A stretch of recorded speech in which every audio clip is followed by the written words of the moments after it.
नमस्कार, रफ्तार मीडिया में आपका स्वागत है। मैं हूं राजीव रावत। तो राजस्थान का सस्पेंस समाप्त हो गया है। भजन लाल शर्मा राजस्थान के नए मुख्यमंत्री होंगे। 2 डिप्टी सीएम भी बनाए जाएंगे। दिया कुमारी और प्रेमचंद बैरवा को उप मुख्यमंत्री की शपथ दिलाई जाएगी। पूर्व सीएम वसुंधरा राजे ने विधायक दल की बैठक में भजन लाल के नाम का प्रस्ताव रखा। ये संघ की पृष्ठभूमि से आते हैं। उनके साथ 2 डिप्टी सीएम भी बनाए जा रहे हैं। इनमें दिया कुमारी और प्रेमचंद बैरवा शामिल हैं। चयन के बाद रक्षा मंत्री और राजस्थान बीजेपी के केंद्रीय पर्यवेक्षक राजनाथ सिंह ने कहा कि आज राजस्थान बीजेपी विधायक दल की बैठक हुई। बैठक में पूर्व मुख्यमंत्री वसुंधरा के द्वारा भजन लाल के नाम का प्रस्ताव रखा गया और सभी ने सर्वसम्मति से इनको विधायक दल का नेता चुना है। आपको बता दें कि ये पहली बार विधायक बने हैं। इन्होंने जयपुर की सांगानेर सीट से जीत दर्ज की है। बीजेपी ने उन्हें टिकट देने के लिए वर्तमान विधायक अशोक लोहाटी का टिकट काटा था। भजनलाल ने अपने निकटतम प्रतिद्वंदी को 48,000 से अधिक मतों से हराया है। राजस्थान के नए मुख्यमंत्री भजनलाल राजस्थान के भरतपुर के रहने वाले हैं, जबकि पार्टी ने उन्हें जयपुर की सांगानेर विधानसभा से टिकट दिया था। आपको बता दें कि भजनलाल शर्मा संघ के काफी करीबी माने जाते हैं। साथ ही उनकी पार्टी पर भी अच्छी पकड़ है। भजनलाल शर्मा सामान्य वर्ग से आते हैं और वर्तमान में प्रदेश महामंत्री की जिम्मेदारी भी निभा रहे हैं। जो नई डिप्टी सीएम बनाई जा रही है दिया कुमारी, ये राजकुमारी हैं और राजकुमारी होने के साथ साथ सांसद भी हैं। इस बार इन्हें विधायक का टिकट मिला था और अब डिप्टी सीएम की कमान दी जा रही है। वहीं दूसरे डिप्टी सीएम जो प्रेमचंद बैरवा हैं वो एससी कैटेगरी से आते हैं। एक तरह से जातियों को साधने का समीकरण बनाया है बीजेपी ने इनके जरिए। और वासुदेव देवनानी जो वरिष्ठ विधायक हैं बीजेपी के, पूर्व में शिक्षा मंत्री रहे हैं, उनको स्पीकर की जिम्मेदारी दी जाएगी। और इसी सब को समझने के लिए हमारे साथ आइए चलते हैं राजस्थान, जहां मौजूद हैं अमित त्यागी, हमारे स्टेट हेड राजस्थान के। बहुत स्वागत है आपका अमित जी। राजस्थान में सस्पेंस समाप्त हो गया है और सस्पेंस के बाद अब नए समीकरण क्या बने हैं, इसको समझने से पहले एक बार जरा जो नए मुख्यमंत्री मनोनीत हुए हैं उन्होंने बीजेपी कार्यालय में आकर क्या कुछ कहा, एक बार उसे सुनते हैं, फिर आपसे बातचीत करेंगे। तो चयन के बाद ये आए और उसके बाद प्रदेश अध्यक्ष और क्या कुछ कहा होने वाले मुख्यमंत्री ने, एक बार उसे सुनते हैं, फिर आगे बातचीत करेंगे।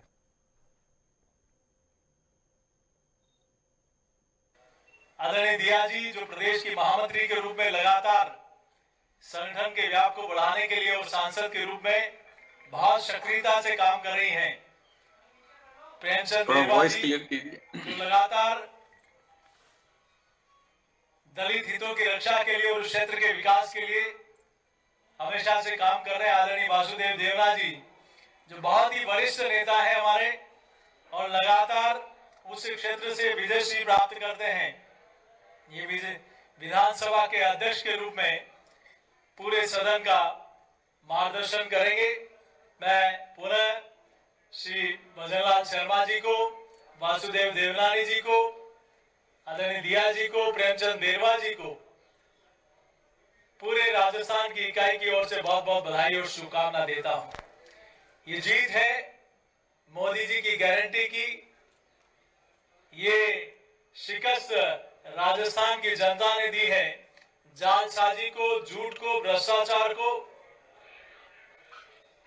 और यह अटूट विश्वास जो भारतीय जनता पार्टी पे और आदरणीय मोदी जी के ऊपर राजस्थान की जनता ने व्यक्त किया है, उस विश्वास को निश्चित रूप से मैं नमन करता हूं राजस्थान की जनता का। हमारे देश के यशस्वी प्रधानमंत्री सम्माननीय नरेंद्र मोदी जी को धन्यवाद देना चाहता हूं।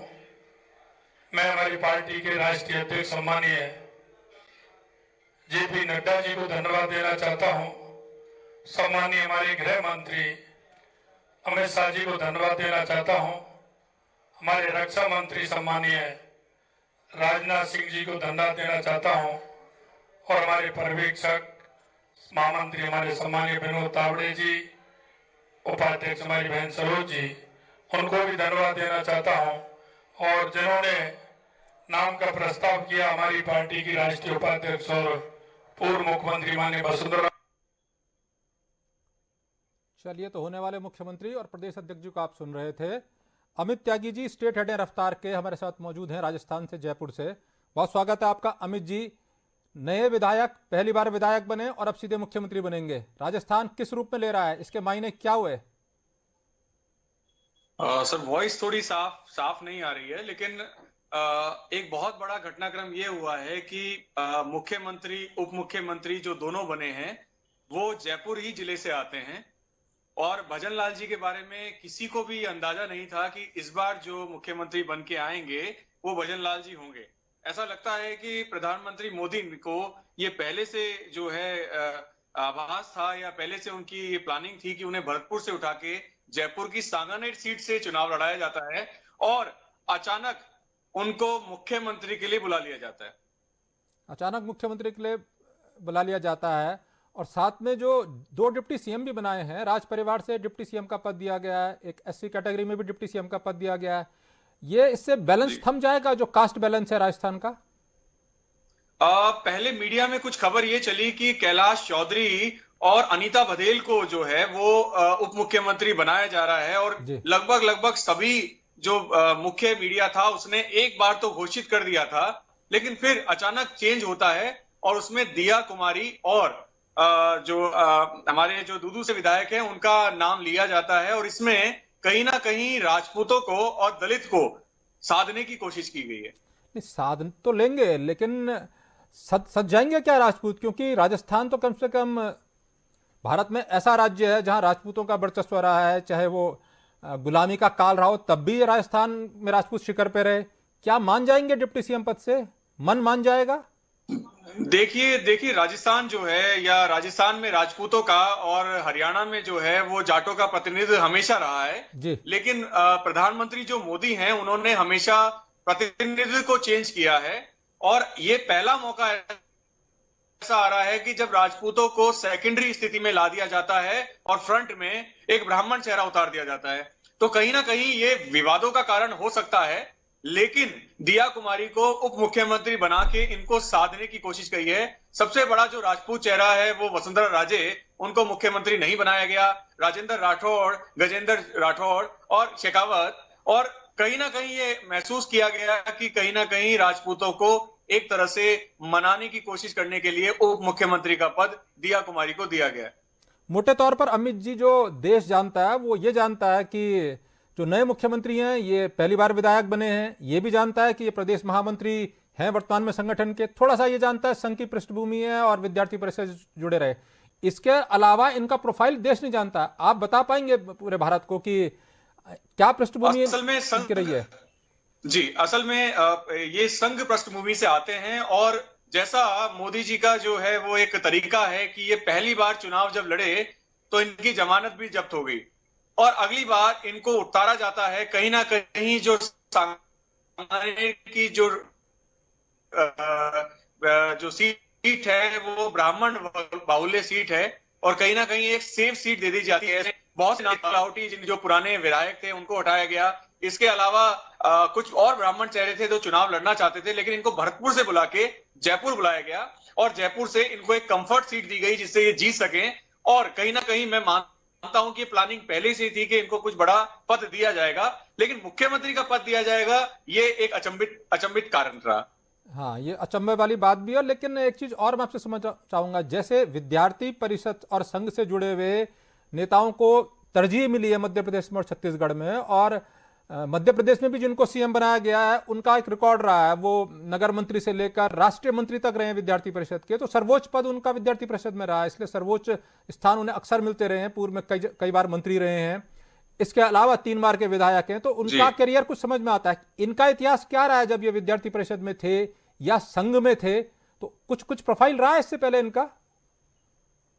बेसिकली जो है ये एक संघ पृष्ठभूमि से आते हैं और लंबे समय से इनका अनुभव है, करीबन 20 सालों से ये संघ के साथ लगे हुए हैं और कहीं ना कहीं ये चुनाव जो है ये दूसरी बार ही इन्होंने लड़ा, पहली बार इन्होंने चुनाव ये हारे हैं और संघ पृष्ठभूमि होने के कारण इन्हें ये मौका मिला कि ये जो है चुनावी प्रक्रिया में आए और चुनाव लड़ें। और कहीं ना कहीं महत्व दिया गया है उन लोगों को जो बीजेपी और संघ से।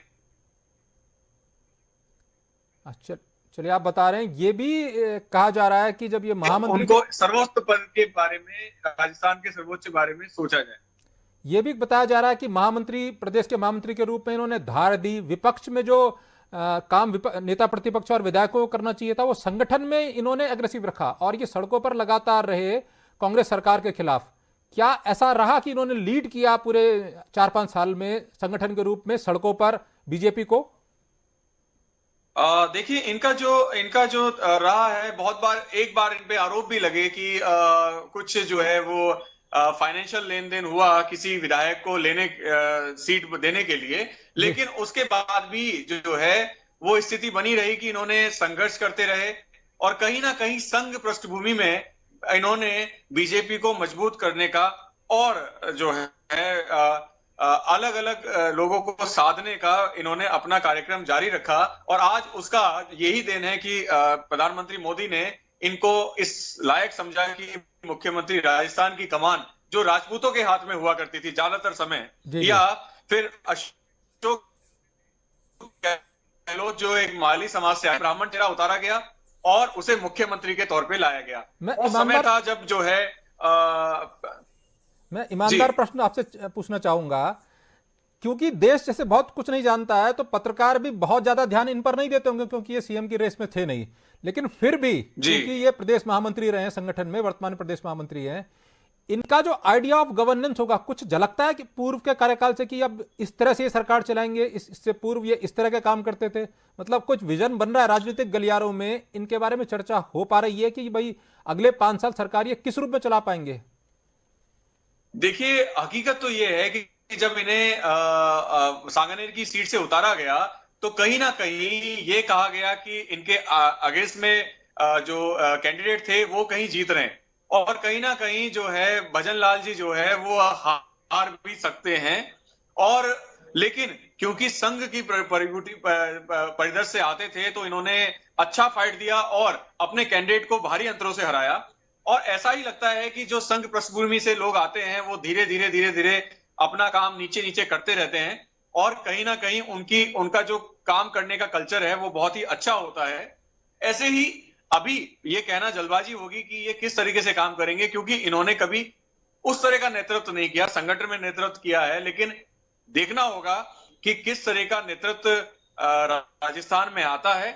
और ये प्रधानमंत्री मोदी और बाकियों की गुड सीट्स में रहते हैं। दिया कुमारी को डिप्टी सीएम बनाया जा रहा है, एक तरह से राजपूतों को साधने की कोशिश है, शांत करने की कोशिश है, लेकिन दिया कुमारी दिल्ली में भी पढ़ी हैं, प्राइवेट स्कूलों में जयपुर में पढ़ी हैं, और उसके बाद लंदन में भी उन्होंने पढ़ाई की है। दिया कुमारी का प्रोफाइल या उनके विचार या अब तक सांसद के रूप में या विधायक के रूप में उनका जो कार्यकाल रहा है, क्या वो बहुत ब्राइट रहा है? देखिए, दिया कुमारी एक राज परिवार से आती हैं, और जैसे आपने कहा कि वो दिल्ली भी पढ़ी हैं, लंदन भी पढ़ी हैं, उसके बाद वो सवाईमाधोपुर जगह है वहां से एमएलए रही, फिर अगली बार वो सांसद बन जाती हैं राजसमंद से, फिर अगली बार उनको विद्यानगर की सीट दे दी जाती है। तो उनका जो विद्यानगर की सीट जीतने के बाद उनको उप मुख्यमंत्री बना दिया जाता है। तो उनकी जिंदगी जो है बहुत अलग अलग जगह पे रही है। वो अपनी राजनीतिक कैरियर भी जयपुर में नहीं रहा है, जयपुर से बाहर भी रहा है, राजसमंद जगह है, सवाईमाधोपुर जगह है। तो उन्होंने वो काम किया जो बीजेपी उनको कहती गई, और ये उनका इनाम है कि उन्हें उप मुख्यमंत्री के तौर पे बना दिया जाता है। इनाम के साथ साथ ये वसुंधरा राजे और वसुंधरा राजे के अल्टरनेट के रूप में और राजपूतों को कहीं ना कहीं साधने के तौर पे भी लिया गया है। और ऐसा महसूस होता है कि दिया कुमारी को इस पद को देके वसुंधरा राजे का अल्टरनेट पैदा किया गया है। अल्टरनेट भी पैदा किया गया, ये आप बिल्कुल ठीक बता रहे हैं। लेकिन एक चीज और है कि जयपुर राजघराने की ये एक तरह से अंतिम वारिस है, इनके कोई भाई शायद है नहीं। ऐसे में महारानी का पद भी जो है वो कुर्सी भी इन्हीं को मिलेगी, तमगा मिलेगा। क्या होने वाली महारानी, वर्तमान में राजकुमारी जो गद्दी पे होने वाली महारानी है, इनका जनता से कनेक्शन ठीक है या महारानी और लोगों में डिफरेंस है? एक बड़ा कद, बड़ा स्टेटस, बड़ा परिवार। देखिए, एक समस्या जरूर आ सकती है क्योंकि ये जयपुर राजघराने से आती हैं, जनता से जुड़ाव नहीं है। लेकिन जो विद्यानगर सीट से जिससे ये लड़ी है वहां राजपूत बाहुल्य इलाका है। अब ये देखना पड़ेगा कि जनता से कनेक्शन कितना होता है, क्योंकि अभी तक ये जो जीत के आई हैं वो इस वजह से नहीं जीत के आए हैं कि विद्यानगर सीट से इनका बहुत अच्छा कनेक्शन था, लेकिन ये इस वजह से जीत के आए हैं क्योंकि वो इलाका राजपूतों का था और कहीं ना कहीं वो पूरा का पूरा जो वोट है वो इनकी तरफ डाइवर्ट हो गया। ये समस्या जरूर हो सकती है कि ये जयपुर की जनता या राजस्थान की जनता से कनेक्शन कितना कर पाती हैं, क्योंकि वसुंधरा राजे जो है वो बहुत ही सुलझी हुई नेता रही हैं, लंबे समय तक उन्होंने काम किया है, लेकिन अनुभव सब कुछ सिखा देता है। ये भी अगर इस सीट पे आती हैं तो शायद अनुभव से सीख जाएंगी और कहीं ना कहीं जनता के बीच में सक्सेस हो सकती है। लेकिन आज हम इस तरह का कोई अनुमान नहीं लगा सकते कि आने वाला समय क्या होगा। अच्छा, चलिए, ये भी एक महत्वपूर्ण बात आ रही है कि जो सीएम बन रहे हैं वो पिछला विधानसभा चुनाव हार गए थे, जो डिप्टी सीएम एक और बन रहे हैं प्रेमचंद बैरवा, ये भी पिछला चुनाव हार गए थे। इनको बीजेपी ने इस बार जिता तो दिया है, लेकिन जिनको पब्लिक ने पिछली बार चुनाव हरवाया विधानसभा का, उन लोगों पे कमान जा रही है। प्रेमचंद बैरवा जी भी पिछली बार चुनाव हारे थे। देखिए, प्रेमचंद बैरवा वो हैं जो पहला जो मतदान में पहला जो नाम आया था जीत के बीजेपी से, वो कैंडिडेट थे और उन्होंने आते ही ये कहा था कि वसुंधरा राजे सीएम होनी चाहिए। अगर आपको ध्यान हो कि पहला जो रिजल्ट आया था वो प्रेमचंद बैरवा का ही आया था और वो दूदू से आया था, और वो तुरंत आते कहते हैं कि हमारी सीएम जो है वो कहीं ना कहीं वसुंधरा होनी चाहिए। तो एक ये परिपाटी जरूर आती है कि शायद इनके पीछे वसुंधरा खेमे का हाथ है और CM candidate vice CM candidate बनाने के लिए कहीं ना कहीं वसुंधरा का ने इनका नाम आगे किया गया होगा। और क्योंकि आपने दो शब्द कहे कि जो हारे उनको जीता, ऐसा बहुत सी हैं, जैसे स्मृति ईरानी पहली बार हारी थी, वो उनको हारते ही जो है वो मंत्रिमंडल दे दिया गया था। तो नरेंद्र मोदी का ये एक बहुत बड़ा, स्मृति ईरानी को तो हराने के लिए ही भेजा गया था, क्योंकि वो उलझाना चाहते थे राहुल गांधी को, इसलिए उनको राज्यसभा के थ्रू मंत्री बनाया गया। लेकिन राहुल गांधी एंगेज हो जाएं ऐसा ही कुछ अमेठी में, इसलिए भेजा था उनको। ऐसा ही कुछ कारण जो है वो बैरवा जी का रहा है। ये जयपुर जिले का एक हिस्सा रहा है दूदू, जो पहले एक पंचायत समिति हुआ करती थी और इस पंचायत समिति को अशोक गहलोत ने सीधा जिला बना दिया था। ये कोई तहसील भी नहीं थी, पंचायत समिति थी। और उसके बाद जो यहां से जो कैंडिडेट आते थे बाबूलाल नागर, उनको हराना आसान नहीं था और कहीं ना कहीं दोबारा अपना जो हारे हुए कैंडिडेट है उनको उतारा गया और उन्होंने विजय हासिल करी और विजय हासिल करने के बाद उनको मुख्यमंत्री पद मिला। चलिए, अब ये मान के चलें कि अब राजस्थान में जो गैस का सिलेंडर है वो 450 रुपए हो जाएगा शपथ के बाद। देखिए, ये कहना तो बड़ा मुश्किल है कि क्या होगा। हम अंदाजा ये है, अगर मैं पत्रकार की हैसियत से ना बात करूं, कि अब महंगाई बढ़ जाएगी, क्योंकि कोई विपक्ष नहीं बचा है इसके लिए बोलने के लिए। 450 या 500 रुपए का सिलेंडर कब तक मिलता रहेगा, ये नई पॉलिसीज पे आएंगी। और मुझे उम्मीद कम है कि कहीं ना कहीं महंगाई या जो ये फायदे मिल रहे थे वो मिलेंगे, क्योंकि सब्सिडी शायद हटा ली जाएंगी। और वासुदेव देवनानी को एडजस्ट किया जा रहा है। 3 बार लगातार वो विधायक रहे हैं, शिक्षा मंत्री रहे हैं, और उनको एडजस्ट किया जा रहा है विधानसभा अध्यक्ष के रूप में। संतुष्ट हैं वो? अभी बहुत जल्दी होगी, क्योंकि अभी ऐसा कोई स्टेटमेंट नहीं आया है। लेकिन जयपुर और अजमेर जिले को महत्वता दी गई। जयपुर से सारे उप मुख्यमंत्री और उप मुख्यमंत्री, हम जयपुर उसकी बात कर रहे हैं जो पुराना जयपुर है, उस जयपुर के पूरे मुख्यमंत्री और उप मुख्यमंत्री उसी जिले से आते हैं, वही विधायक रहते हैं। और इसके बगल का जिला जो आता है अजमेर, वहां से पहले जो 2 नाम आए थे वो वासु देवनानी का आया था और अनीता बघेल को उप मुख्यमंत्री बनाने का आया था। वासु देवनानी पुराने और बहुत पुराने जो हैं, कहीं ना कहीं जो है एमएलए रहे हैं और सिंधी समाज को भी खुश करने की कोशिश की है। और उनका व्यक्तित्व है कि वो शायद जो है विधानसभा अच्छे से चला लेंगे। राजनाथ सिंह जी को भेजा गया था। जब हम 3 दिन पहले चर्चा कर रहे थे छत्तीसगढ़ के बारे में और इन पर्यवेक्षकों की तैनाती के बारे में, तो वहां के जो हमारे स्टेट हेड हैं, ये मंथन हो रहा था कि भाई अगर राजनाथ सिंह जी को भेजा जा रहा है तो राजपूतों को शांत करने के लिए, इसका मतलब वसुंधरा राजे या किसी राजपूत को सीएम का पद नहीं दिया जा रहा है, इसलिए उनको शांत करने के लिए भेजा जा रहा है। लेकिन यदि शांत करने वो आए, पर्ची लाए और पर्ची उन्होंने पकड़ाई पुरानी सीएम को और कहा कि इनके नाम का प्रस्ताव करिए, तो साथ साथ कुछ संदेश भी दिया होगा। कुछ चर्चा है कि कुछ संदेश दिया कि इनको राज्यपाल या केंद्र में मंत्री या किसी और भूमिका में एडजस्ट किया जाएगा, क्योंकि यदि वो राजस्थान में रहेंगी तो विधायक उनको मिलते रहेंगे। एक तरह से विधायकों के कोप भवन का जो स्थान होगा वो राजमहल हो जाएगा वसुंधरा राजे का। देखिए, आज जो है बहुत से लोगों के लिए जो खुशी का माहौल रहा, तो बहुत से ऐसे लोग हैं जिनको ये उम्मीद नहीं थी कि उनके साथ ऐसा होगा। कहीं ना कहीं कयास लगाए जा रहे थे कि मुख्यमंत्री कोई नया चेहरा होगा और वसुंधरा जी का पत्ता साफ हो जाएगा। लेकिन उसके बाद भी लगभग लगभग नतीजे आने के बाद वसुंधरा जी जो हैं वो अपना वर्चस्व, क्योंकि उनके पास 20 से 22 या 30, कहीं कहीं अंदाजा लगाया जाता है 47 सांसद जो है, एमएलए जो है, उनसे मिलने आए जी। और कहीं ना कहीं राजनाथ जी को भेजा गया इसी वजह से कि उनको शांत किया जाए, या उनका नाम नहीं आ रहा है तो अब क्या होगा। मैं पहले भी ये कयास लगा रहा था कि अगर बीजेपी को करीबन 90 के आसपास सीट आती तो वसुंधरा जी का मुख्यमंत्री बनना बिल्कुल कंफर्म था। लेकिन 115 एमएलए आए, उसके बाद लगभग 5 से 10 एमएलए जो हैं वो कहीं ना कहीं वो जीत के आए हैं बागी, जो बीजेपी से कहीं ना कहीं बागी हुए थे। तो लगभग लगभग मेजोरिटी 125 के आसपास है और इस हिसाब से केंद्र सरकार ने वही किया जो उसको करना था और अपना मनपसंद आदमी मुख्यमंत्री के तौर पे किया गया। वसुंधरा जी अगर चाहें भी तो अपने लोगों को वो हटा के कहीं ना कहीं सरकार को गिरा नहीं सकती, और वही हुआ। लेकिन फिर भी संभावनाएं क्या होती हैं आगे की वो देखा जाएगा। मुझे नहीं लगता कि वसुंधरा राजे बहुत ज्यादा संतुष्ट होने वाली हैं, और आगे की घटनाक्रम क्या रहेंगे वो समय ही बताएगा। आपने बड़ा इशारा किया कि आगे के घटनाक्रम, क्योंकि राजस्थान में जो खून है वो पुराना खून है, वो जल्दी से हार नहीं मानता है। महाराणा प्रताप का इलाका है, उनका खून आज भी वहां है। और जो आप कह रहे हैं 115 सीट मतलब कटिंग एज पे है। अगर 15 या 20 विधायक नाराज हो गए, जैसा आप मध्य प्रदेश में कांग्रेस की सरकार पलटी थी, 15 या 20 विधायकों ने इस्तीफा दे दिया तो सरकार बदल जाती है। क्या कोई ऐसी संभावना आपको लगती है, क्योंकि राजपूतों का खून या राजस्थान का खून बहुत जल्दी हार नहीं मानता? देखिए, मैं आपसे बार बार कह रहा हूं, राजपूतों का खून है या वसुंधरा राजे अपने आप में कम से कम 40 विधायकों तो अपने साथ रखती हैं, और अगर कहीं 40 विधायक इधर के उधर होते हैं तो वही घटनाक्रम हो सकता है कि वसुंधरा राजे मुख्यमंत्री हो जाए और कांग्रेस उनको सपोर्ट कर दे। लेकिन ये संभावना कितनी है और कितनी नहीं है ये कहना अभी थोड़ा जल्दबाजी होगा।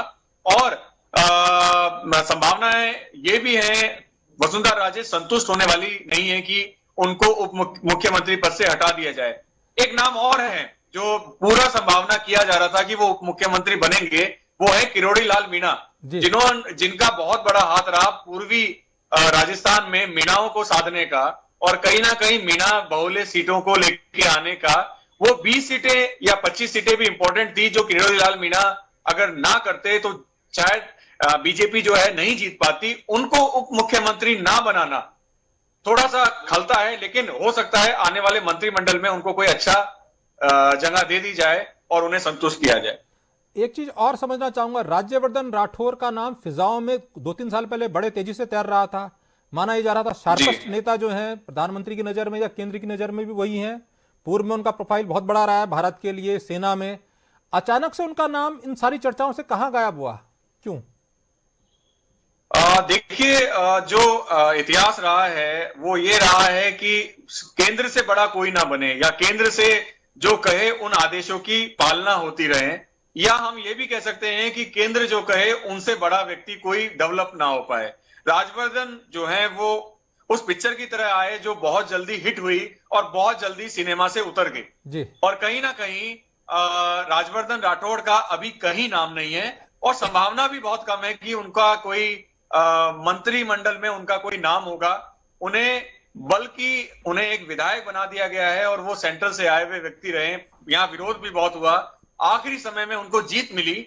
आगे का उनका भविष्य मेरे हिसाब से ये नहीं लगता कि उन्हें कोई मंत्रिमंडल दिया जाए। चलिए, आपने हमसे बातचीत की, बहुत सारी आपका बहुत बहुत शुक्रिया, क्योंकि समय अभी इजाजत नहीं दे रहा। फिर आपसे बातचीत करेंगे। आप नजर बना के रखिएगा कि शपथ कब होती है, क्या होती है। फिलहाल इस चर्चा में इतना ही, दीजिए इजाजत। नमस्कार। बहुत बहुत धन्यवाद।